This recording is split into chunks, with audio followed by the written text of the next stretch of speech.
5ാം ക്ലാസ്സിലെ മാത്സിൻ്റെ ക്രിസ്മസ് എക്സാമിൻ്റെ കഴിഞ്ഞ വർഷത്തെ ക്വസ്റ്റ്യൻ പേപ്പറാണ് നമ്മൾ ഡിസ്കസ് ചെയ്യുന്നത്. ഈ ഒരു മോഡൽ തന്നെയായിരിക്കും നമുക്ക് എക്സാമിനൊക്കെ ക്വസ്റ്റ്യൻസ് വരാം കേട്ടോ. അപ്പോൾ ഇവിടെ നിങ്ങൾക്ക് മനസ്സിലാക്കാനായിട്ട് ഇംഗ്ലീഷ് മീഡിയത്തിൻ്റെയും മലയാളം മീഡിയത്തിൻ്റെയൊക്കെ ക്വസ്റ്റ്യൻ പേപ്പർ ഒന്നിച്ചാണ് ചെയ്തിട്ടുള്ളത്. അപ്പോൾ നിങ്ങൾക്ക് ഈസി ആയിട്ട് മനസ്സിലാക്കാനായിട്ട് പറ്റും. Then activity 1, in the figure a large square is divided into 8 equal parts. ഇവിടെ ഒരു ചിത്രം തന്നിരിക്കുന്നത് കണ്ടല്ലോ. എന്താണ്? ഒരു സ്ക്വയർ ആണ് അല്ലേ, ഒരു സമചതുരം. ദെൻ അതിനെ എന്താക്കിയിട്ടുണ്ട്? 8 തുല്യ ഭാഗങ്ങളാക്കിയിട്ടില്ലേ, 8 ഈക്വൽ പാർട്സ് ആക്കി ഡിവൈഡ് ചെയ്ത ചിത്രമാണ് ഇവിടെ തന്നിട്ടുള്ളത്. ദെൻ ക്വസ്റ്റ്യൻ എന്താണ്? What part of the large square is shaded? അങ്ങനെയാണെങ്കിൽ ഈ വലിയ സ്ക്വയറിൻ്റെ എത്ര ഭാഗമാണ് ഇവിടെ ഷെയ്ഡ് ചെയ്തിട്ടുള്ളതെന്നാണ് ചോദിച്ചിട്ടുള്ളത് അല്ലേ. എത്ര ഭാഗമാണ് ഷെയ്ഡ് ചെയ്തിട്ടുള്ളത്? യെസ്, നമുക്ക് കണ്ടറിയാം അല്ലേ. ആകെ ഒരൊറ്റ ഭാഗമേ ഷെയ്ഡ് ചെയ്തിട്ടുള്ളൂ. അപ്പോൾ അതിന് നമ്മൾ എങ്ങനെയാണ് എഴുതുന്നത്? യെസ്, ഇവിടെ 8 ഭാഗമുണ്ട് ടോട്ടൽ, അതിലൊരു ഭാഗം ഷെയ്ഡ് ചെയ്തു. അപ്പോൾ 1/8 ആണ് നമ്മൾ ആൻസർ എഴുതേണ്ടത്, അറിയാലോ. ദെൻ ബി ക്വസ്റ്റ്യൻ വരുന്നത്, draw A square of side 4 cm and divide it into 16 equal parts. ഇവിടെ 4 സെൻറ്റിമീറ്റർ വശമുള്ള എന്താണ് സ്ക്വയറാണ് നിങ്ങളോട് വരയ്ക്കാൻ പറഞ്ഞിട്ടില്ലേ. സ്ക്വയർ എന്ന് വെച്ചാൽ സമചതുരം അല്ലേ. സമചതുരമാകുമ്പോൾ എന്താണ്, എല്ലാ വശവും സെയിം അളവായിരിക്കണം. അപ്പോൾ ഒരു വശം 4 തന്നിട്ടുണ്ട്, അപ്പോൾ എല്ലാ സൈഡും 4 ആകുന്ന ഒരു സമചതുരം നിങ്ങൾ വരയ്ക്കുക. ദെൻ അതിനെ എന്ത് ചെയ്യുക? നമ്മൾ ഈ മുകളിലെ ചിത്രം നമ്മൾ എന്താ ചെയ്തിട്ടുള്ളത്? 8 ഭാഗമാക്കിയിട്ടാണ് എന്താ തിരിച്ചിട്ടുള്ളത് അല്ലേ. ദെൻ അതുപോലെ നിങ്ങൾ വരയ്ക്കുന്ന സമചതുരത്തിനെ 16 ഈക്വൽ പാർട്സ് ആക്കിയിട്ടില്ലേ, 16 തുല്യമായ ഭാഗങ്ങളാക്കിയിട്ട് അതിനെ ഡിവൈഡ് ചെയ്യുന്ന ഒരു ചിത്രം വരയ്ക്കാം. അപ്പോൾ എങ്ങനെ വരയ്ക്കാം? ജസ്റ്റ് നോക്കാം. ഒരു സമചതുരം അല്ലേ. അപ്പോൾ ജസ്റ്റ് ഒരു സമചതുരം വരയ്ക്കാം 4 സെൻറ്റിമീറ്റർ അളവിൽ. ദെൻ അതിനെ 16 ഭാഗമാക്കാനാണ് പറഞ്ഞിട്ടില്ലേ. അപ്പോൾ നമുക്കതിനെ എങ്ങനെ വരയ്ക്കാം? ഇവിടെ കൊടുക്കുന്നുണ്ട്. ഇങ്ങനെ ഇങ്ങോട്ടും 4 കോളംസ് ആക്കാം, താഴത്തേക്കും 4 കോളാക്കുക അല്ലേ. അപ്പോൾ എത്രയായി? ടോട്ടൽ 16 ഭാഗമായി. ഇനി C question, shade 1/2 of the square you have drone. നിങ്ങൾ ഈ വരച്ച സ്ക്വയറിൻ്റെ എന്താ പറഞ്ഞിട്ടില്ലേ? 1/2 ഭാഗം, 1/2 ഭാഗം നിങ്ങളോട് ഷെയ്ഡ് ചെയ്യാനാണ് പറഞ്ഞിട്ടില്ലേ. അപ്പോൾ 1/2 ഭാഗം എന്ന് പറയുമ്പോൾ എത്രയാണ്? നമുക്കറിയാം അല്ലേ, ഹാഫാണ്, പകുതിയാണ് വരുന്നത്. അപ്പോൾ നമ്മളിവിടെ എന്ത് ചെയ്തിട്ടുണ്ട്? 16 ഈക്വൽ എന്താണ് പാർട്സ് ആക്കിയിട്ടാണ് ഇതിനെ മാറ്റിയിട്ടുള്ളത്. അപ്പോൾ ഇതിൻ്റെ പകുതി എന്ന് പറയുമ്പോൾ എത്ര എണ്ണം നമ്മൾ ഷെയ്ഡ് ചെയ്യണം? യെസ്, 8 എണ്ണം അല്ലേ. 8 കള്ളി നമ്മൾ ഷെയ്ഡ് ചെയ്ത് കൊടുക്കുക, ഇവിടെ തന്നിരിക്കുന്ന പോലെ. ഓക്കെ. ദെൻ ഡി ക്വസ്റ്റ്യൻ വരുന്നത്, which of the following is not equal to 3/4?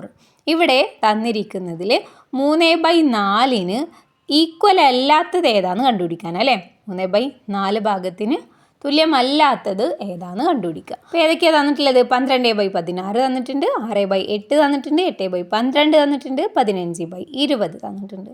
അപ്പോൾ ഇതിലെ ആൻസർ വരുന്നത് 8/12 ആണ്. അപ്പോൾ എങ്ങനെയാണ് വരുന്നതെന്ന് നമുക്ക് നോക്കാം.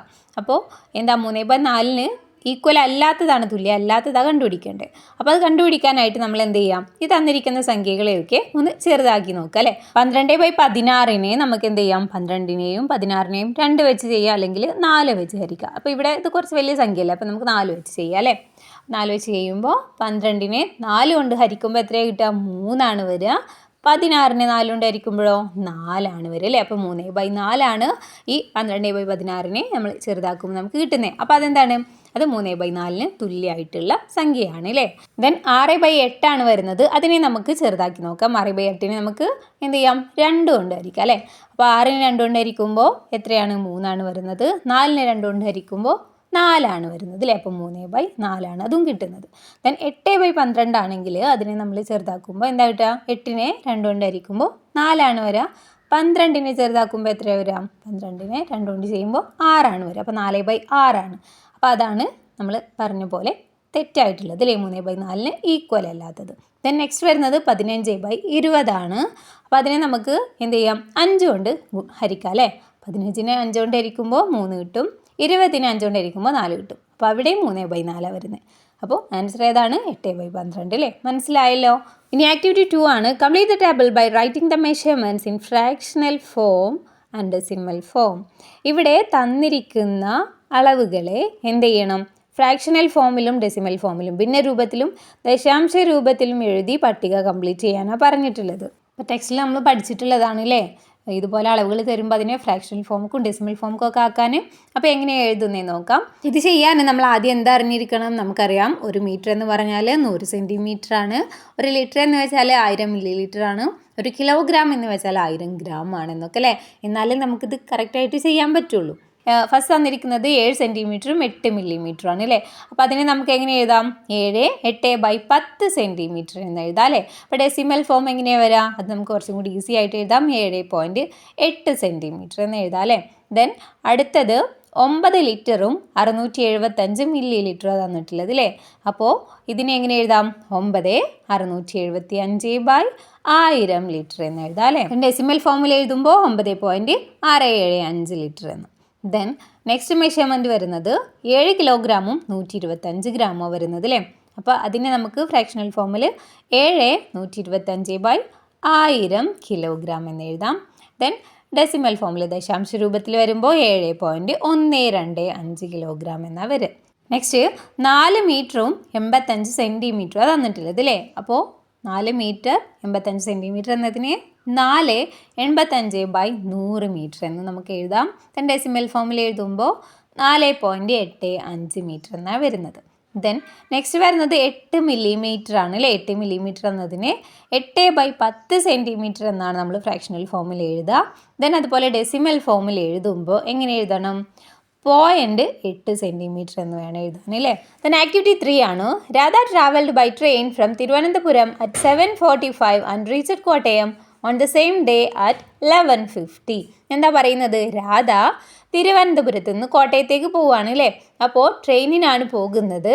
അവൾ 7:45 ട്രെയിനിൽ കയറിയിട്ടുണ്ട്. ദെൻ കോട്ടയത്ത് എപ്പോഴാണ് എത്തിയിട്ടുള്ളത്? ആ ദിവസം തന്നെ 11:15 അവൾ കോട്ടയത്ത് എത്തിയിട്ടുണ്ട്. And on the same day she travelled from Kottayam at 15:10 and reached Thiruvananthapuram at 18:55.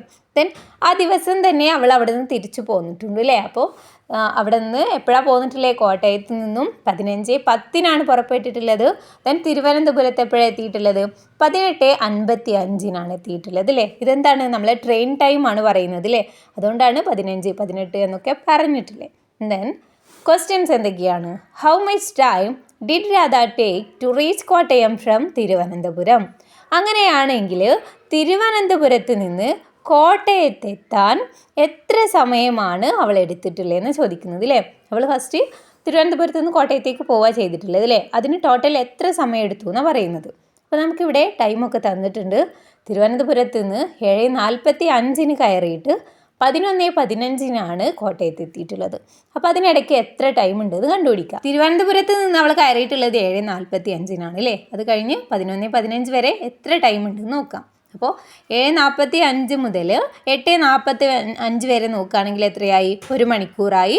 Then 8:45 മുതൽ 9:45 വരെ നോക്കുകയാണെങ്കിൽ എത്രയായി? 2 മണിക്കൂറായി. ദെൻ 10:45 വരെ ആകുമ്പോൾ എത്രയായി? 3 മണിക്കൂറായി അല്ലേ. ദെൻ 10:45 മുതൽ 11:15 വരെ എത്രയാണ് സമയമുള്ളത്? 10:45 മുതൽ 11:15 വരെ അല്ലേ. അപ്പോൾ എത്രയാണ് ടോട്ടൽ വരുന്നത്? 30 മിനിറ്റാണ് അവിടെ വരുന്നത്. അപ്പോൾ ടോട്ടൽ എത്ര സമയം എടുത്തിട്ടുണ്ട്? 3 മണിക്കൂർ 30 മിനിറ്റാണ് അവൾ യാത്രയ്ക്ക് വേണ്ടിയിട്ട് എടുത്തിട്ടുള്ളത്. B question, what is the time taken to travel from Kottayam to Thiruvananthapuram? Then അങ്ങനെയാണെങ്കിൽ കോട്ടയത്ത് നിന്ന് തിരിച്ച് തിരുവനന്തപുരത്തേക്ക് പോയപ്പോൾ അതിന് എത്ര സമയം എടുത്തു എന്നാണ് ചോദിക്കുന്നത് അല്ലേ. അപ്പോൾ അതിൻ്റെയും ടൈം ഇവിടെ തന്നിട്ടുണ്ട്. കോട്ടയത്ത് നിന്ന് 15:10 കയറിയിട്ട് 18:55 അവിടെ എത്തിയിട്ടുള്ളത് അല്ലേ. അപ്പോൾ അതിനിടയ്ക്ക് എത്ര ടൈം വരുന്നു നോക്കാം. അപ്പോൾ 15:10 മുതൽ 16:10 വരെ 1 മണിക്കൂർ. ദെൻ 16:10 മുതൽ 17:10 വരെ 2 മണിക്കൂർ. 17:10 മുതൽ 18:10 വരെ 3 മണിക്കൂർ. ദെൻ 18:10 മുതൽ 18:55 വരെയാണ് അല്ലേ. 55 വരെ വരുമ്പോൾ എത്രയായി? അവിടെ 45 മിനിറ്റാണ് വരുന്നത്. അപ്പോൾ ടോട്ടൽ എത്രയായി? 3 മണിക്കൂർ 45 മിനിറ്റാണ് എടുത്തിട്ടുള്ളത്. ഇനി C question, how much time did she take for the to and fro journey by train? Then അങ്ങനെയാണെങ്കിൽ അങ്ങോട്ടും ഇങ്ങോട്ടും കൂടി ട്രെയിൻ യാത്രയ്ക്ക് ആകെ എത്ര ടൈം എടുത്തു എന്നാണ് ചോദിച്ചിട്ടുള്ളത്. അപ്പോൾ നമ്മൾ അങ്ങോട്ടുള്ളതും ഇങ്ങോട്ടുള്ളതും കണ്ടുപിടിച്ചിട്ടുണ്ട് അല്ലേ. അപ്പോൾ അത് രണ്ടും തമ്മിൽ കൂട്ടിയാൽ മതി അല്ലേ. അപ്പോൾ 3 മണിക്കൂർ 30 മിനിറ്റ് പ്ലസ് 3 മണിക്കൂർ 45 മിനിറ്റ് രണ്ടും കൂടി കൂട്ടുമ്പോൾ എത്ര കിട്ടും? 7 മണിക്കൂർ 15 മിനിറ്റാണ് ടോട്ടൽ എടുത്തിട്ടുള്ള സമയം. Then D question, how much time does it take for the second hand of a clock to rotate once starting from 1 and reaching 1 again. എന്താണ് ഒരു ക്ലോക്കിലെ സെക്കൻഡ് സൂചി ഒന്നിൽ നിന്ന് തുടങ്ങി ഒരു പ്രാവശ്യം കറങ്ങി വീണ്ടും ആ ഒന്നിലെത്തുമ്പോൾ എത്ര ടൈം എടുക്കുന്ന ചോദിക്കുന്നത് അല്ലേ? എത്ര ടൈമാണ് നമുക്കറിയാം അല്ലേ?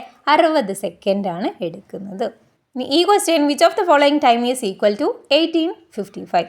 18:55 തുല്യമായ ടൈം താഴെ കൊടുത്തിട്ടുള്ളതിൽ ഏതാണെന്നാണ് ചോദിച്ചിട്ടുള്ളത് അല്ലേ? 18:55 എന്നൊക്കെ പറയുമ്പോൾ ട്രെയിൻ ടൈമാണ് അല്ലേ? ഇവിടെ 8:55 AM, 8:55 PM, 6:55 AM, 6:55 PM എന്നൊക്കെ തന്നിട്ടുണ്ട്. അപ്പോൾ അതിൽ ഏതാ വരുന്നത് നോക്കാം. അപ്പോൾ നമുക്കറിയാം അല്ലേ, നമ്മുടെ ടൈം വെച്ച് നമ്മൾ കാൽക്കുലേറ്റ് ചെയ്യാം. 12 മണി കഴിഞ്ഞാൽ നമ്മൾ 13 എന്ന് പറയുന്ന ട്രെയിൻ ടൈമാണ് നമ്മളെ 1 മണിയായി കണക്കൂട്ടുന്നത്. അപ്പോൾ 14 എന്ന് പറയുമ്പോൾ 2 മണി, 15 എന്ന് പറയുമ്പോൾ 3 മണി, 16 എന്ന് പറയുമ്പോൾ 4 മണി, 17 എന്ന് പറയുമ്പോൾ 5 മണി, 18 എന്ന് പറയുമ്പോൾ എത്രയാ? 6 മണിയാണ് വരുന്നത് അല്ലേ? അപ്പോൾ 6:55 PM ആണ് നമുക്കിവിടെ ആൻസർ ആയിട്ട് വരുന്നത്. ഇനി ആക്ടിവിറ്റി 4 ആണ്. If 3 kilograms of sugar is filled equally in 4 packets, how many kilograms will 1 packet contains? എന്താണ്? 3 കിലോഗ്രാം പഞ്ചസാരയുണ്ട്. ദെൻ അതിനെ 4 പാക്കറ്റുകളിൽ ഈക്വലായിട്ട് തുല്യമായിട്ട് ആക്കുകയാണെങ്കിൽ ഒരു പാക്കറ്റിൽ എത്ര കിലോഗ്രാം ഉണ്ടാവും എന്നാണ് ചോദിക്കുന്നത്. അപ്പോൾ എങ്ങനെ എഴുതാം? 3 കിലോഗ്രാം ഷുഗറാണ്, 4 പാക്കറ്റാക്കി ഡിവൈഡ് ചെയ്യുകയാണ്. അപ്പോൾ എന്ത് ചെയ്യാം? 3/4 എന്ന് എഴുതാം അല്ലേ? അപ്പോൾ 3/4 നമ്മൾ ചെയ്യുകയാണെങ്കിൽ നമുക്ക് എത്ര ആൻസർ കിട്ടാം? യെസ്, 0.74 കിലോഗ്രാമാണ് കിട്ടുക. ഇനി B question, if 7 toffees are distributed equally among 3 persons, how many will each one get? 17 toffees, 17 മിഠായികളുണ്ട്. അതെന്ത് ചെയ്യാണ്? ഈക്വലായിട്ട് 3 ആൾക്ക് വീതിച്ചു കൊടുക്കുകയാണ്. അങ്ങനെയാണെങ്കിൽ ഓരോരുത്തർക്കും എത്ര എണ്ണം കിട്ടും?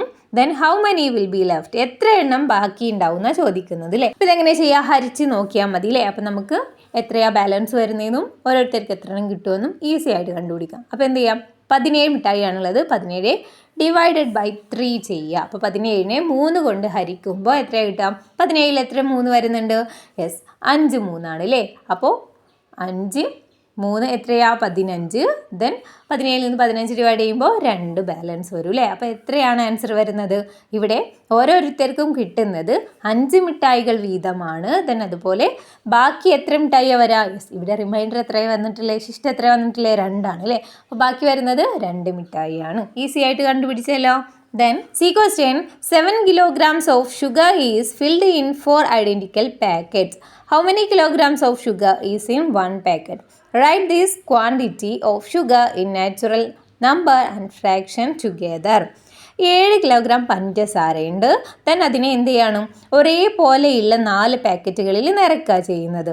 അങ്ങനെയാണെങ്കിൽ ഒരു പാക്കറ്റിൽ എത്ര കിലോഗ്രാം പഞ്ചസാര ഉണ്ടാകും എന്നാണ് ചോദിച്ചിട്ടുള്ളത്. ആ ഷുഗറിൻ്റെ പഞ്ചസാരയുടെ ഭാരത്തെ നിങ്ങളോട് നാച്ചുറൽ നമ്പറും ഫ്രാക്ഷനും ഒരുമിച്ചിട്ടുള്ള ആ രൂപത്തിൽ അല്ലേ, നമ്മുടെ എണ്ണൽ സംഖ്യയും ഭിന്നസംഖ്യയും കൂടി ചേർന്ന രൂപത്തിൽ എഴുതാനാണ് പറഞ്ഞിട്ടുള്ളത്. 7 കിലോ ഷുഗർ 4 പാക്കറ്റുകളിലായിട്ട് ഫില്ല് ചെയ്യുകയാണ് അല്ലേ? അപ്പോൾ ഓരോ പാക്കറ്റിലും എത്ര വരുന്നു നമുക്ക് എങ്ങനെ എഴുതാം? സിമ്പിളായിട്ട് 7/4 എന്ന് എഴുതിയാൽ മതി അല്ലേ? അപ്പോൾ അതിനെ നമുക്ക് എന്ത് ചെയ്യണം? നമ്പറും അതുപോലെ ഫ്രാക്ഷനും കൂടി വരുന്ന ഫോമിലാക്കി എഴുതണമെങ്കിൽ നമ്മൾ എന്ത് ചെയ്യുക? ഈ 7/4നെ ഹരിക്കാം. അപ്പോൾ ഹരിക്കുമ്പോൾ നമുക്ക് എഴുതാൻ പറ്റില്ലേ? അപ്പോൾ 7/4നെ ഹരിക്കുമ്പോൾ 7 എത്ര 4 വരുന്നുണ്ട്? 1 4 അല്ലേ? 1 4 4. ദെൻ അപ്പോൾ എത്ര ശിഷ്ടം വരും? 3 വരും അല്ലേ? അപ്പോൾ ഇതിന് നമ്മൾ എങ്ങനെ എഴുതുന്നത്? യെസ്, 3/4 കിലോ എന്നാക്കിയിട്ട് നമുക്ക് എഴുതാൻ പറ്റൂലേ? അപ്പോൾ ഇതാണ് ആൻസർ വരുന്നത്. Then D question, which is equal to 1/4. D question, which is equal to 1/4. ഈ താഴെ തന്നിരിക്കുന്ന ഓപ്ഷൻസിൽ ഏതാണ് 1/4ന് ഈക്വൽ ആയിട്ടുള്ളത്? 1/4 എന്ന് വെച്ചാൽ 1/4 ആണല്ലേ? 1/4 എന്ന് വെച്ചാൽ 4. അപ്പോൾ 1/4 എന്ന് വെച്ചാൽ 1/4 അല്ലേ? അപ്പോൾ ഓപ്ഷൻസ് നോക്കാം. ഏതാന്നിരിക്കുന്നത്? 5 1/4, B 4 1/5, then C 3 1/4, then D 4 1/3 എന്നാണ് തന്നിട്ടുള്ളത്. അപ്പോൾ ഇതിലേതാ വരുന്നത്? ഓപ്ഷൻ എ ആണ്. 5 1/4 ആണ് ആൻസർ ആയിട്ട് വരും അല്ലേ? അപ്പോൾ ഇവിടെ 5 1/4 ചേരുമ്പോഴാണ് 1/4 വരുന്നത് അല്ലേ? നമുക്കറിയാം അല്ലേ, 1 എന്ന് പറയുന്നത് എന്താണ്? 4 1/4കൾ ചേർന്നതാണ്. ഓക്കെ, അപ്പോൾ 1/4 ആകുമ്പോൾ എത്രയായി? 5 1/4 അല്ലേ? ഇനി activity 5, what would be the remainders when a number is divided by 4? ഒരു സംഖ്യയെ 4 കൊണ്ട് ഡിവൈഡ് ചെയ്യുമ്പോൾ, 4 കൊണ്ട് ഹരിക്കുമ്പോൾ നമുക്ക് മിച്ചമായി വരാവുന്ന അല്ലെങ്കിൽ റിമൈൻഡേഴ്സായി വരാവുന്ന സംഖ്യകൾ ഏതൊക്കെയാണെന്നാണ് ചോദിച്ചിട്ടുള്ളത് അല്ലേ. അപ്പോൾ ഏതൊക്കെയാണ് നമ്മൾ 4 കൊണ്ട് ഒരു സംഖ്യ ഹരിക്കുമ്പോൾ നമുക്കതിൽ റിമൈൻഡർ വരികയാണ്, ശിഷ്ടം വരികയാണെങ്കിൽ എത്രയൊക്കെ ആയിരിക്കും വരിക എന്നാണ് ചോദിച്ചിട്ടില്ലേ. അപ്പോൾ നമുക്ക് എഴുതാം ഏതൊക്കെയാണ് വരാം. ഒരിക്കലും 4 വരൂല അല്ലേ, 4ന് താഴേക്ക് വരുന്ന സംഖ്യകളെ വരുള്ളൂ. അപ്പോൾ ഏതൊക്കെയാണ് 1, 2, 3 ഇതൊക്കെയാണ് നമുക്ക് റിമൈൻഡേഴ്സ് ആയിട്ട് വരാം. Okay, then B question, what is the remainder when the numbers in the sequence 5, 10, 15, 20 are divided by 5. നമ്മൾ ഈ 5, 10, 15, 20 ആ സംഖ്യകളുണ്ടല്ലോ, അങ്ങനെയുള്ള സംഖ്യാക്രമത്തിലെ സംഖ്യകളെയൊക്കെ നമ്മൾ 5 കൊണ്ട് ഹരിക്കുകയാണെങ്കിൽ നമുക്ക് എത്രയായിരിക്കും റിമൈൻഡർ ആയിട്ട് കിട്ടുക, ശിഷ്ടമായിട്ട് എത്രയാണ് കിട്ടുക എന്ന് ചോദിക്കുന്നത്. അപ്പോൾ എന്താ, ഈ 5, 10, 15 എന്നൊക്കെ പറയുന്നത് 5ൻ്റെ ഗുണിതങ്ങളാണ് അല്ലേ. അപ്പോൾ അവയെ നമ്മൾ 5 കൊണ്ട് ഡിവൈഡ് ചെയ്യുമ്പോൾ നമുക്ക് എത്രയാണ് കിട്ടുക? യെസ്, 0 ആണ് നമുക്ക് ഇവിടെ റിമൈൻഡർ ആയിട്ട് വരാം. See question, write a number sequence that has a remainder 1 when divided by 5. 5 കൊണ്ട് ഡിവൈഡ് ചെയ്യുന്ന സമയത്ത് 1 ശിഷ്ടം വരുന്ന എന്താ, 1 റിമൈൻഡർ ആയിട്ട് വരുന്ന സംഖ്യകളുടെ ആ ഒരു സീക്വൻസിലെ ആ ഒരു സംഖ്യാശ്രേണി ആ ഒരു ക്രമം നിങ്ങളോട് എഴുതാനാണ് പറഞ്ഞിട്ടില്ലേ. അപ്പോൾ 5 കൊണ്ട് ഡിവൈഡ് ചെയ്യുമ്പോൾ 1 ശിഷ്ടം വരണം അല്ലേ. അപ്പോൾ ഏതൊക്കെയാണ് വരിക? യെസ്, 6, 11, 16, 21 അങ്ങനെയുള്ള നമ്മുടെ 5ൻ്റെ ഗുണിതങ്ങളുണ്ടല്ലോ, അതിൻ്റെ കൂടെ 1 ആഡ് ചെയ്ത സംഖ്യയാണ് നമുക്കിവിടെ എഴുതാൻ പറ്റുക അല്ലേ. Then D question, write a number sequence that has a remainder 2 when divided by 3. ഇനി എന്താ പറഞ്ഞിട്ടില്ലേ, നമ്മൾ 3 കൊണ്ട് ഹരിക്കുന്ന സമയത്ത് റിമൈൻഡർ 2 വരുന്ന ഒരു സംഖ്യാക്രമം എഴുതാനാണ് പറഞ്ഞിട്ടില്ലേ. അപ്പോൾ എന്ത് ചെയ്യുക, 3ൻ്റെ ഗുണിതങ്ങളുടെ കൂടെ അല്ലേ, എന്താ 3, 6, 9 അങ്ങനെയുള്ള സംഖ്യകളുണ്ടല്ലോ, അതിൻ്റെയൊക്കെ കൂടെ 2 ആഡ് ചെയ്ത് വരുന്ന സംഖ്യകൾ എഴുതുക. എന്ന് വെച്ചാൽ 3ൻ്റെ കൂടെ 2 ആഡ് ചെയ്താൽ എത്ര? 5. 6ൻ്റെ കൂടെ 2 ആഡ് ചെയ്താൽ എത്ര? 8 അല്ലേ. അപ്പോൾ അതേപോലെ 5, 8, 11, 14 ആ രീതിയിൽ എഴുതിയാൽ മതി. ഇനി ഈ question, when a number is divided by 9 the quotient is 0 and the remainder is 8. Which of the following is the number? ഒരു സംഖ്യയെ നമ്മൾ 9 കൊണ്ട് ഹരിച്ചു. അങ്ങനെ ഹരിക്കുന്ന സമയത്ത് അതിൻ്റെ ക്വോഷ്യൻ്റ് ഹരണഫലം 0യും ദെൻ അതിൻ്റെ റിമൈൻഡർ മിച്ചം വരുന്നത് 8ഉം കിട്ടി.